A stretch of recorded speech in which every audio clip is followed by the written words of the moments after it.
그날도 나는 습관처럼 차를 몰고 나왔다. 정확히 말하면 차를 몰았다기보다는 차가 나를 데리고 나왔다고 해야 맞을지도 모르겠다. 회장이라는 자리는 생각보다 사람을 많이 비워놓는다. 하루에도 수십 명을 만나고 수백 개의 결정을 내리지만 정작 마음속에 남는 얼굴은 거의 없다. 그런데 그날 나는 평생 잊지 못할 한 얼굴을 보게 됐다. 낡은 벤츠 S클래스가 도심 한복판에서 멈춰섰다. 엔진 경고등이 들어왔고 차는 더 이상 움직이지 않았다. 경호원들이 먼저 내려 주변을 살폈고 나는 뒷좌석에서 짜증을 삼켰다. 지금 이 타이밍에 중요한 미팅이 있었고 시간은 이미 촉박했다. 그때였다. 차 유리 너머로 허리를 깊이 굽힌 한 노인이 보였다. 커다란 마대자루, 손에는 낡은 집게, 등은 굽어 있었고 머리카락은 희끗희끗했다. 폐지를 줍는 할머니였다. 경호원이 손을 내저으며 말했다. 여기 위험해요. 비켜주세요. 할머니는 놀란 듯 고개를 숙이며 연신 미안합니다를 반복했다. 나는 솔직히 그 장면을 제대로 보지도 않았다. 그저 속으로 생각했다. 왜 하필 지금 이런. 그런데 할머니가 갑자기 멈춰섰다. 그리고 내 차를 유심히 바라봤다. 아주 잠깐이었다. 하지만 이상할 정도로 시선이 정확했다. 마치 차를 처음 보는 사람이 아니라 오래 알고 지낸 사람처럼. 엔진 열어도 될까요? 그 한마디에 주변이 조용해졌다. 경호원이 웃듯 말했다. 할머니, 이거 수입차예요. 그러자 할머니는 고개를 들지 않은 채 조용히 말했다. 알아요. 나는 그때 처음으로 그 할머니를 똑바로 봤다. 그리고 지금도 이해할 수 없는 이유로 고개를 끄덕이고 말았다. 열어보세요. 그 결정이 내 인생을 송두리째 뒤집을 줄은 그때는 몰랐다. 할머니는 망설임 없이 본넷을 열었다. 손놀림이 이상할 정도로 빠르고 정확했다. 마치 수십 년을 그렇게 살아온 사람처럼. 그리고 정확히 3분 뒤 엔진 소리가 다시 살아났다. 주변에서 누군가 숨을 삼켰다.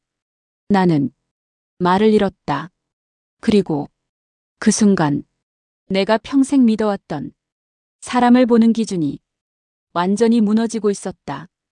엔진 소리가 안정되자 주변에 있던 사람들이 하나둘 모여들기 시작했다. 정비소 직원도 아니고 경비도 아닌 폐지를 줍던 할머니가 내 벤츠를 고쳤다는 사실이 도무지 현실처럼 느껴지지 않았기 때문이다. 이게 된다고요? 경호원 한 명이 본넷 안을 들여다보며 어처구니 없다는 표정을 지었다. 나는 차에서 내려 할머니 쪽으로 다가갔다. 가까이서 보니 할머니의 손이 눈에 들어왔다. 거칠고 굳은 살이 박혀 있고 손톱은 짧게 깎여 있었지만 이상하게도 정비공 특유의 흔적이 있었다. 단순히 힘든 노동을 해서 생긴 손이 아니라 정확한 작업을 반복해온 사람의 손. 어디서 이런 걸 배웠습니까? 내 질문에 할머니는 잠시 말을 멈췄다. 그리고 아주 짧게 대답했다. 옛날에요. 그 말투가 이상하게 단정했다. 변명도 아니고 자랑도 아니고 그저 사실을 말하는 사람의 목소리. 정비소 직원이 키득거리며 말했다. 할머니, 이거 벤츠예요. 국산차랑 달라요. 그 순간 할머니의 눈이 아주 잠깐 흔들렸다. 그건 무시당했을 때의 흔들림이 아니라 그 이름을 다시 들었을 때의 반응처럼 보였다. 알아요. 다시 한번. 짧은 대답. 나는 그때 확신했다. 이 사람은 절대 평범하지 않다. 얼마를 드리면 되겠습니까? 나는 지갑을 꺼냈다. 그러자 할머니는 급히 손을 내저었다. 괜찮습니다. 아니요. 이건 당연히 받아야 할. 정말 괜찮아요. 그 말에 주변 공기가 다시 한번 멈췄다.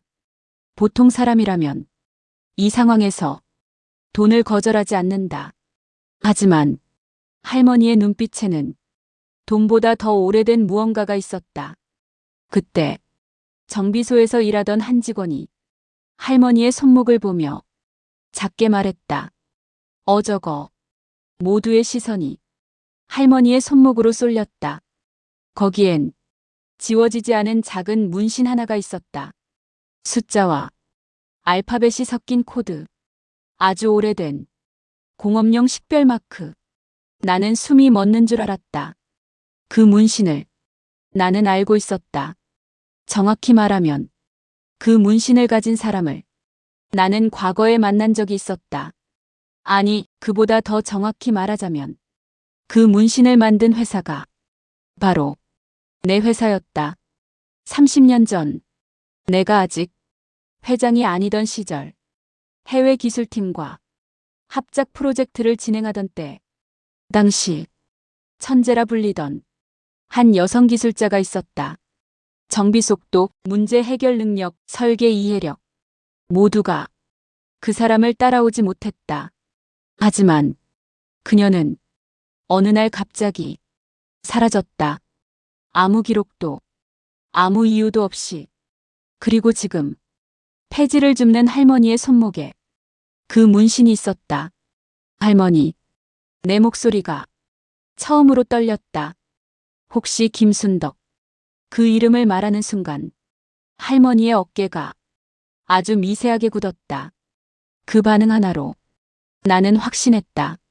내가 찾아 헤매던 사람이 바로 눈앞에 있었다는 걸. 할머니는 아무 말도 하지 않았다. 다만 천천히 고개를 숙이며 말했다. 그 이름 오랜만이네요. 그 한마디에 나는 회장이 아니라 한 인간으로 무너지고 있었다. 할머니는 잠시 아무 말도 하지 않았다.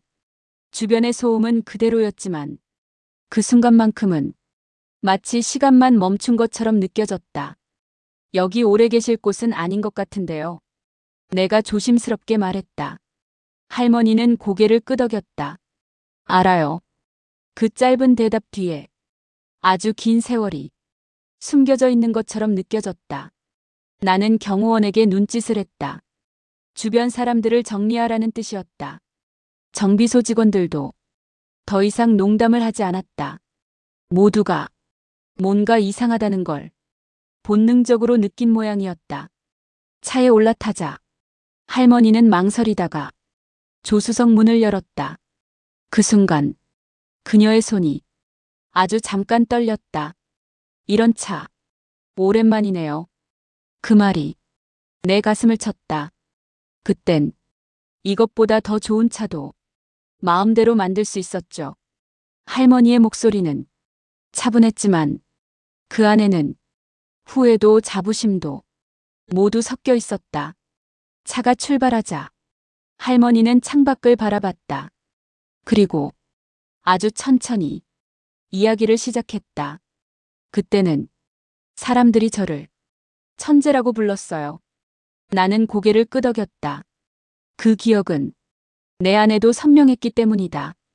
회의실에서 남자 기술자들이 입을 다물지 못하던 순간들, 설계 도면을 보며 모두가 고개를 저을 때 혼자 펜을 들고 문제를 해결하던 여자, 김순덕.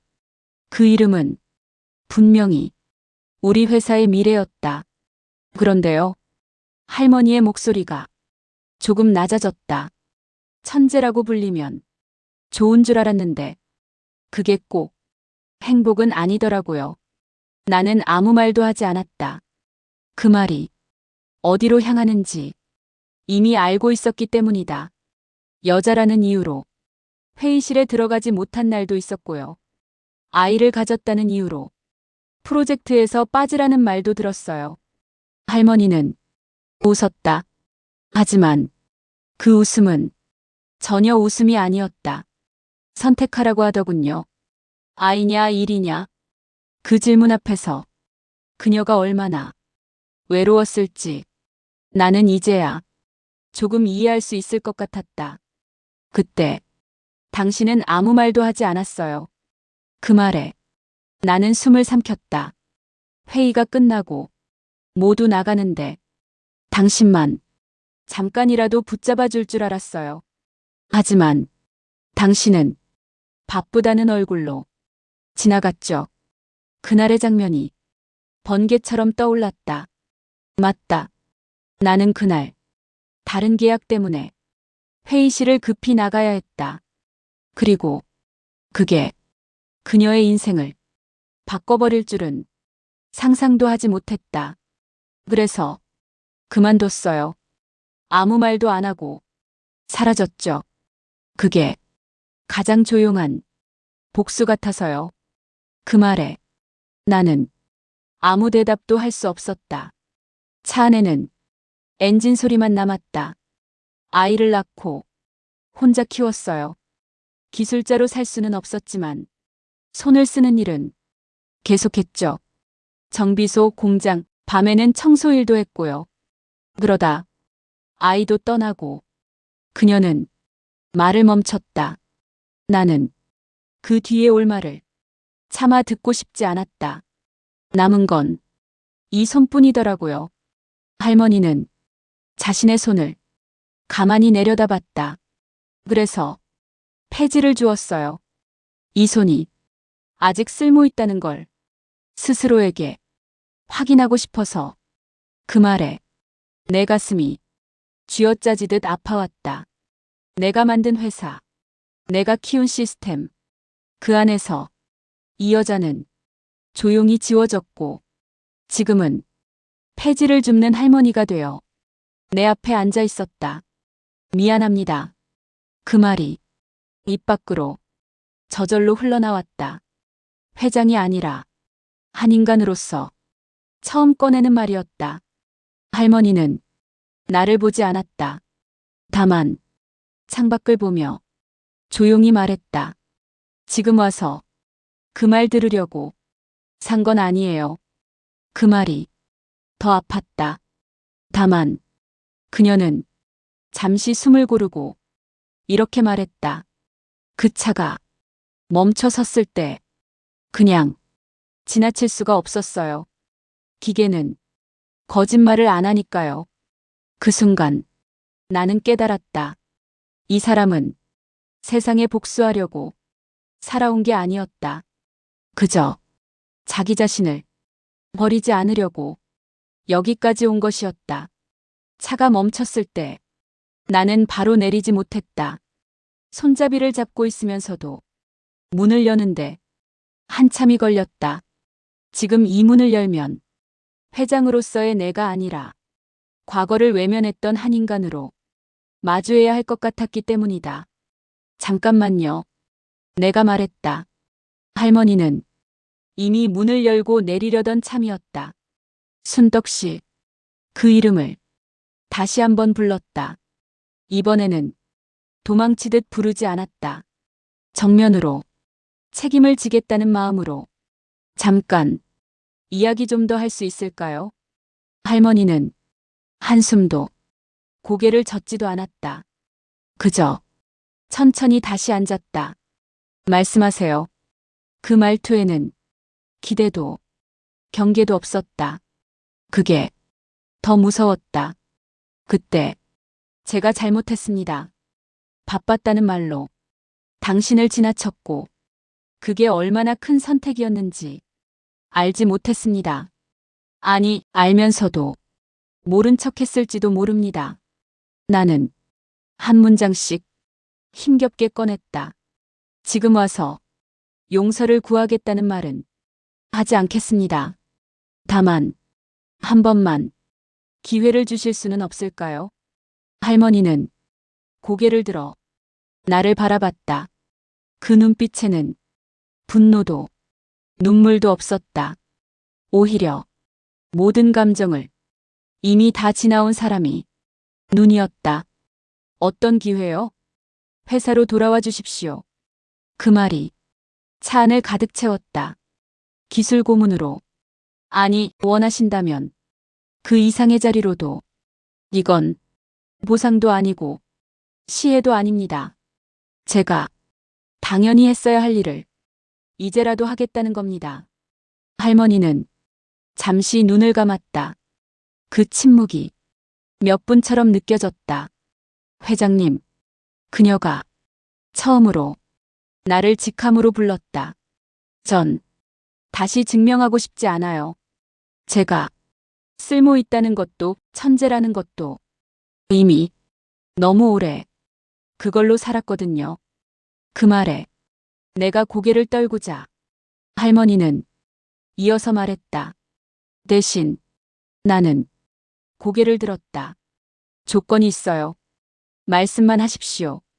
아이들요. 회장님 회사에 지금도 조용히 밀려나는 사람들이 있을 거예요.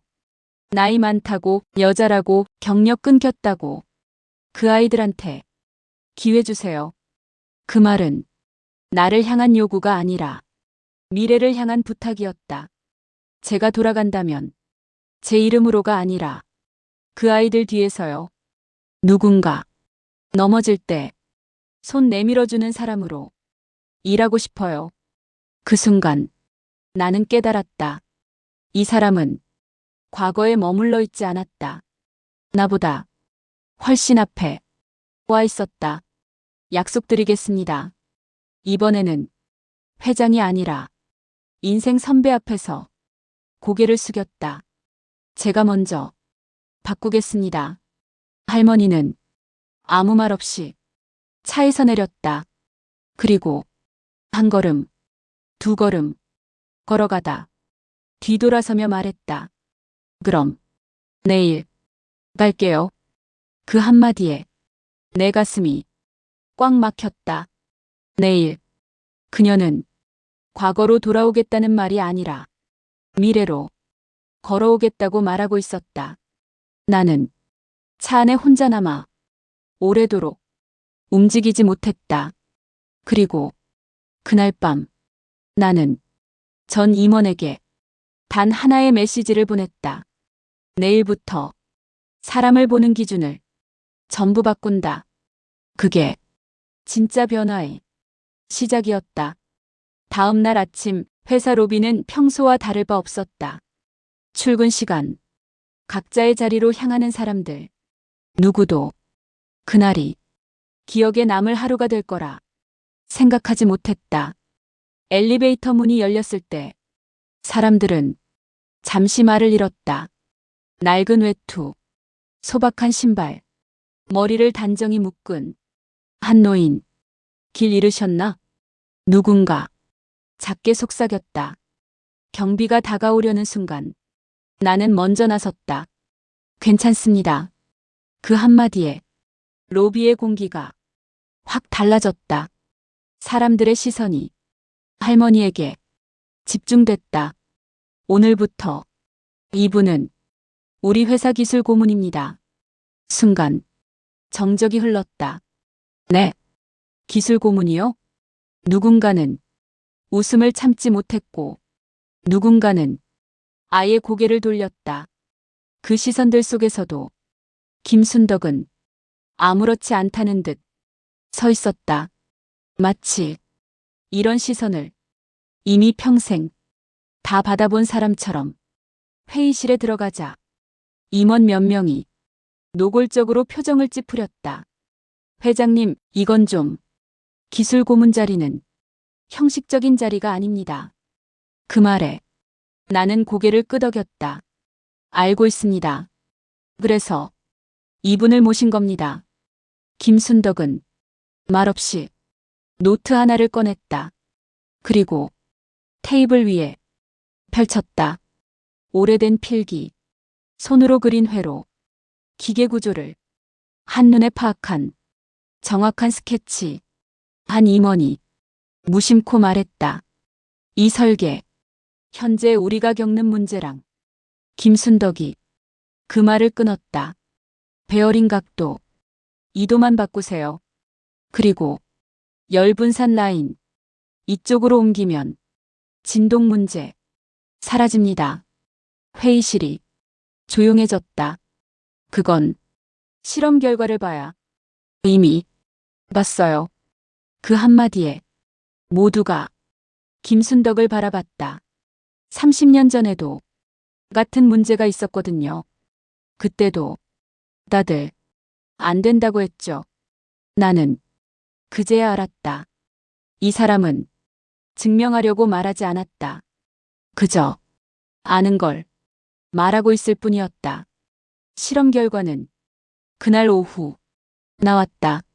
진동 수치 완벽하게 안정. 회의실에 있던 그 누구도 말을 하지 못했다. 잠시 후 누군가 작게 말했다.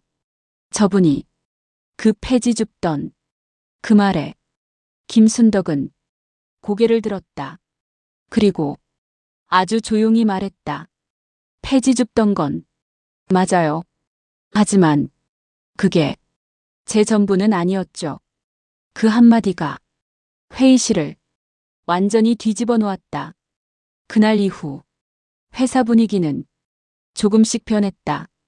나이가 많다고 무시하던 시선이 사라졌고 경력 단절자들을 부르던 면접이 달라졌다. 그리고 김순덕은 항상 맨 뒤에 앉아 있었다. 앞에 나서지 않고 공을 가로채지 않고 조용히 하지만 가장 결정적인 순간에만 입을 열었다. 그 모습이 나는 존경스러웠다. 어느 날 회의가 끝나고 나는 물었다. 왜 앞으로 나오지 않으십니까? 김순덕은 웃으며 말했다. 이제는 제가 아니라 이 아이들이 앞에 서야죠. 그 말에 나는 고개를 끄덕였다. 그때 나는 이미 알고 있었다. 이 회사는 이제 예전으로 돌아갈 수 없다는 걸. 그리고 김순덕이 내 인생에 남긴 마지막 가르침은 아직 오지 않았다. 김순덕은 언제나처럼 회의실 맨 뒤에 앉아 있었다. 그날도 아무도 그녀가 마지막 출근이라는 걸 알지 못했다. 회의가 끝나고 사람들이 하나둘 나가자 그녀는 조용히 자리에서 일어났다. 그리고 내 책상 위에 봉투 하나를 올려두었다. 회장님, 나는 고개를 들었다. 오늘까지만 하겠습니다. 그 말에 순간 숨이 막혔다. 무슨 말씀이십니까? 약속은 다 지켰어요. 그녀는 미소를 지었다. 아이들 이제 스스로 설 수 있잖아요. 나는 아무 말도 할 수 없었다. 붙잡고 싶었다. 이제야 제대로 된 선택을 한 것 같았으니까. 하지만 그녀는 이미 결정을 끝낸 사람이 눈을 하고 있었다. 다시 폐지 주우러 가시겠다는 말은 아니죠. 그 말에 김순덕은 고개를 저었다. 이제는 쉴 거예요. 손도 마음도요. 그녀는 천천히 문 쪽으로 향했다. 그때 나는 마지막으로 묻고 말았다. 왜 그날 그 차를 고쳐주셨습니까? 김순덕은 문 손잡이를 잡은 채 잠시 멈췄다. 그리고 아주 조용히 말했다. 그 차가 아파 보였거든요. 그 말에 나는 끝내 눈물을 참지 못했다. 기계보다 사람을 더 오래 돌봐온 사람만이 할 수 있는 대답이었다. 그녀가 떠난 뒤 나는 책상 위 봉투를 열었다. 안에는 손으로 쓴 짧은 메모 한 장이 있었다. 사람은 쓸모로 살지 않습니다. 필요해서가 아니라 존재만으로 충분합니다. 그리고 그 아래에 작게 적혀 있었다. 김순덕. 그날 이후 회사의 규칙 하나가 바뀌었다. 이력서에서 나이와 성별을 지웠고 경력 공백을 결격 사유로 보지 않았다. 대신 단 하나의 문장만 남겼다. 당신이 버리지 않고 지켜온 것은 무엇입니까? 나는 지금도 가끔 그날을 떠올린다. 도로 한복판에서 멈춰 섰던 내 차, 그리고 폐지를 줍던 한 할머니, 사람을 겉모습으로 판단하던 나의 인생이 그날 완전히 멈췄다. 그리고 다시 올바른 방향으로 움직이기 시작했다. 혹시 지금 이 이야기를 듣고 있는 당신도 스스로를 쓸모로만 판단하고 있다면 김순덕의 말을 기억해 주길 바란다. 사람은 이미 존재만으로 충분하다는 걸.